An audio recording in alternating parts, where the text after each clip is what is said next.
Hi.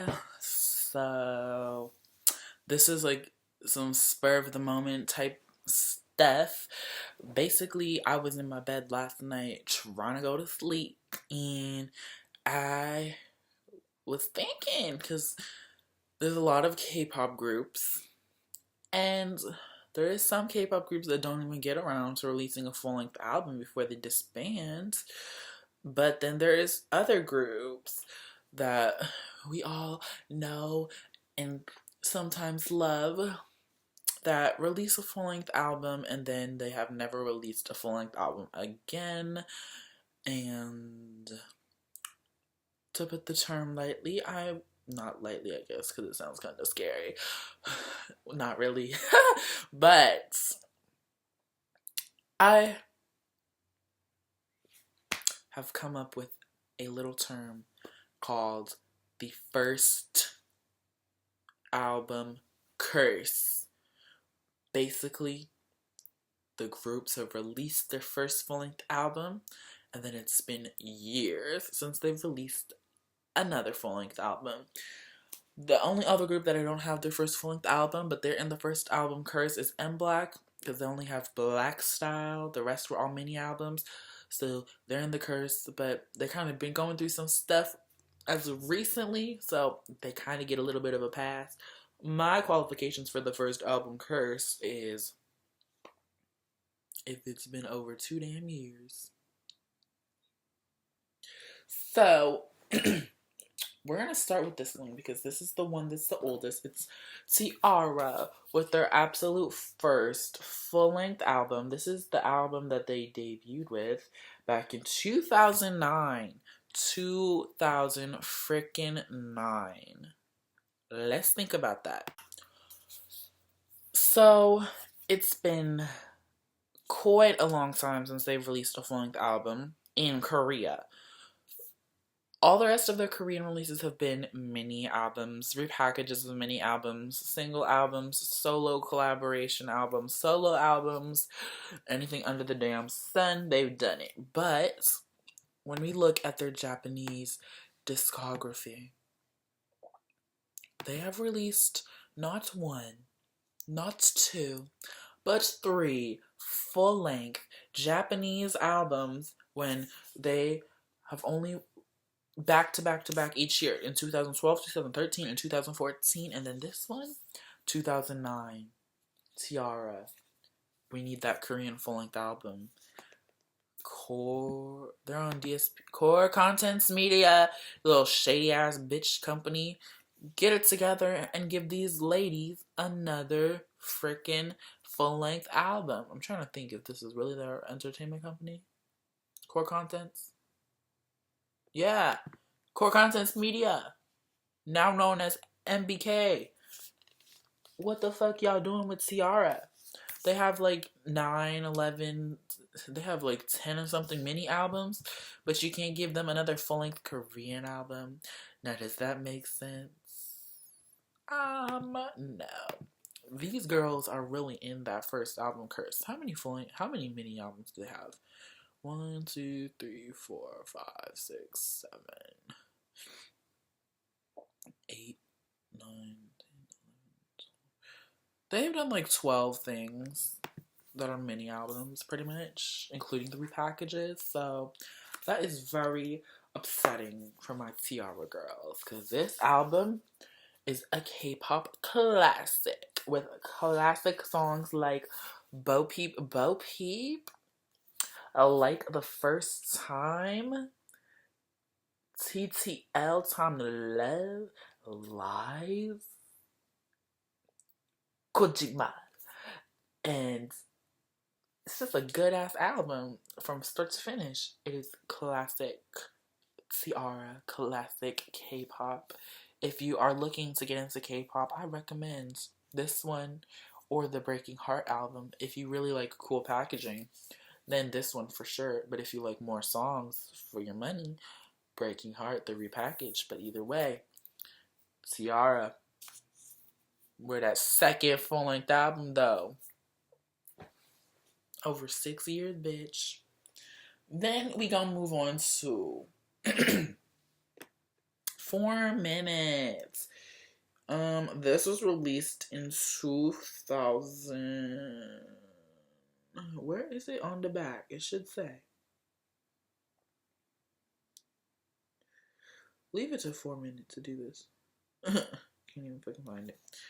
Anyway, this was released in like 2011 or something. With Mirror Mirror, Heart to Heart, some classic 4-minute songs, some kind of interesting packaging. Photo book is very tiny, but it's whatever. I mean, it's cute and all. I remember when they was gonna release the Crazy Mini album this year. We thought the rumors made it seem like it was gonna be a fucking full length album, but no, it's not. So Cube, step it the fuck up. You giving Beast 2 full length mini albums and a bunch of shit like different versions of Good Luck. Bomb ass packaging. Beast packaging is like 2 versions of Ordinary. 4 minutes does not get 2 versions of nothing for their albums and mini albums. And Beast discography is so much more extensive. And I feel like 4 minute and Beast kind of debuted around the same time period. So, but you know what? 4 minute is really Hannah and her backup dancer. So, but as of lately with this crazy comeback, they was all solid. They all stuck out. So that's good. But this album is another really good album, in my opinion. I love it. It was the second or first full 4-minute album that I ever bought. And the songs on here are really good. There's only 10 songs, but Heart to Heart is a good one. Gora Gora or Mirror, that's another good one. Sweet Sugar Honey, I like that song. That's so catchy. Pretend, that's another good one. You Know is a good one. Already Gone is a good one. Napuge Badly is a good one. Just a lot of good songs on this album. 4 minute did it right. Then we're gonna move on to my girls, Secret, which did not have a comeback this year, but you know what? Hopefully they'll get it together. TS, get it together. This was released, I think, I want to say 2011 as well. Some good ass packaging, like it's all closed by a magnet and it just looks so clean and crisp.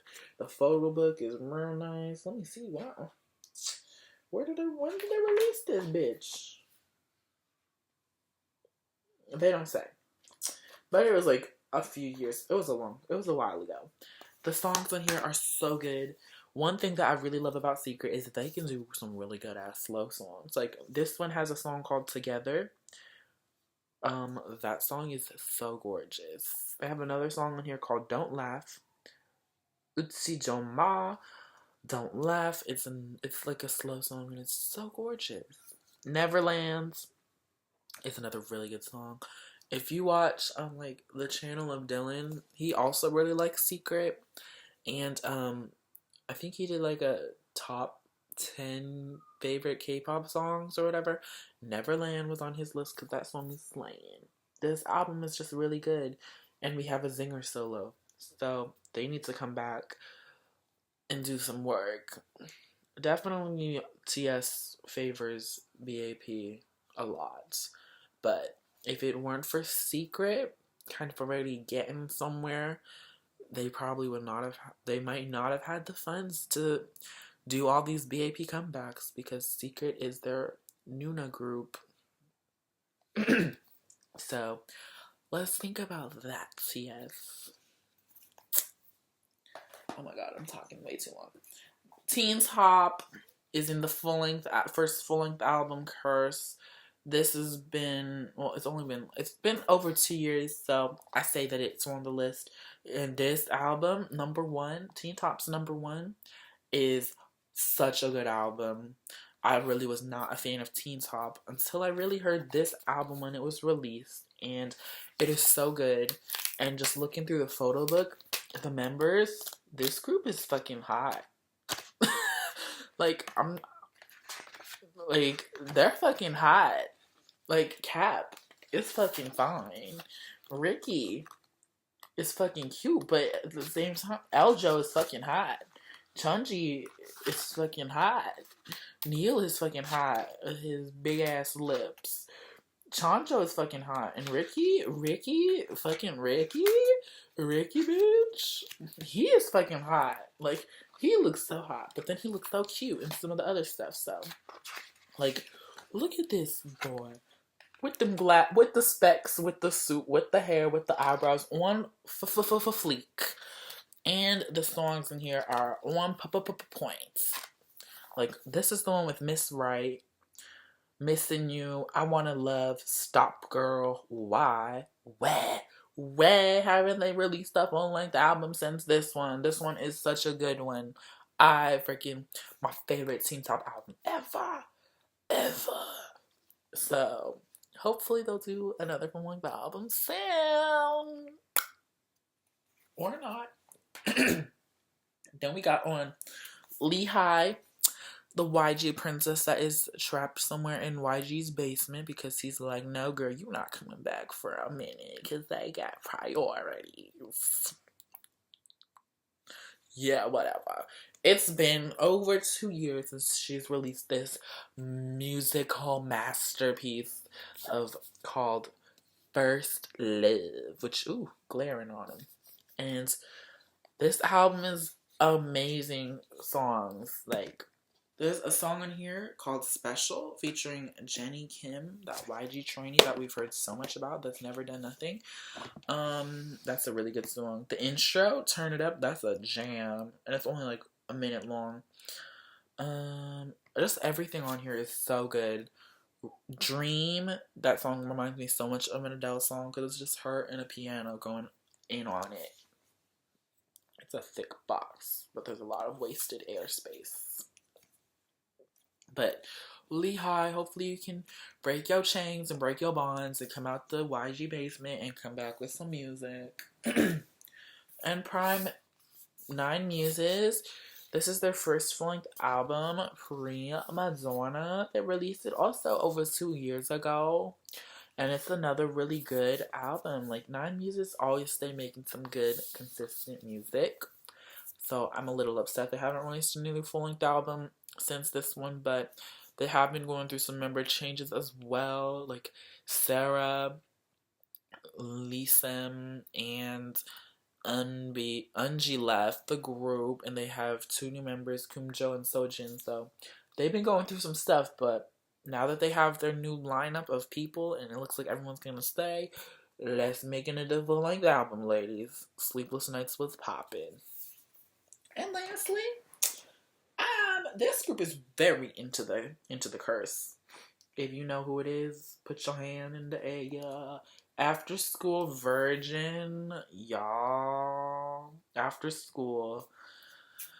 It's been a good minute, like over 4 years since they've released this musical album, which is a very, very, very good album. It's also out of print, which means, like, plus you got a little bit of coins from 17, so maybe you can use some of them coins to make another After School comeback, which has been also over 2 years since that. Lettuce. You get a big fat in my book, but you get a big fat for debuting 17. Pledis is just really slow on a lot of stuff with all their groups, so I'm not surprised no more. Newest only had 1 comeback. After School had no comebacks. Pledis tried to give us that bullshit packaging of 17 carats, so you know they gotta fuck up with every group, so it is what it is. And After School has 2 full-length Japanese albums, this is what annoys me. And I'm going to say this, because y'all companies, don't be on that bullshit where you are a Korean music group, K-pop group. You debuted as a K-pop group. Where in their mindset is it that it's okay for them to release more Japanese music than Korean music? Like, what? Like, where in fucking core contents media's mindset was it okay for them to be like, oh yeah, you know what? The Korean fans of T-ARA, they can just get their little mini album with like 2 songs on it, but we're gonna give the Japanese fans the fucking full-length album in 2012, 2013, and 2014, and that's gonna be all good in the hood, and we're gonna charge $60 for the damn special edition because that's how we zip. Okay? And then the foreign fans that don't have a Region 2 DVD player can't really play it unless they get some stuff. Okay? Bitch, what? So that's what annoys me. And I don't think it's right. I don't think it's right at all. No offense to the Japanese fans, but they got some bomb ass perks for being Japanese fans of these K-pop groups. But it is never okay for them to release so many full-length albums when they only have one Korean full-length album, and that's the moral of the story. When did you think that that was okay for you to do that, Korea? Please, core contents media. That is never okay.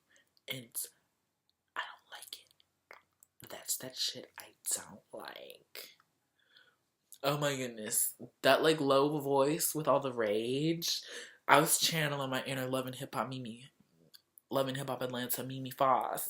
Because she does that a lot. But anyways, long story. Video is kind of long to make it all short and sweet. Give these groups a freaking full-length album, second full-length album. Is that too much to ask? No, it's not. So let's get it going. I mean, you could pull a fast one like Girls' Day and half the songs have already been on their other fucking previous mini albums. I mean, that works too. It's up to you. I will see y'all on the next video. I just realized I was blocking my boo. Young Soo too. He's like, fuck, you put me all the way up here and now I don't get to be in your video every single time you make one? You replacing me with EXO? I'm sorry. I'm sorry. I'm sorry. I will see you on the next video. See, he happy now. He happy now. He don't look happy now, but he happy. We gonna have to have a talk. I will see you guys on the next video. Bye. Oh no, I'm blocking Becky. Bye.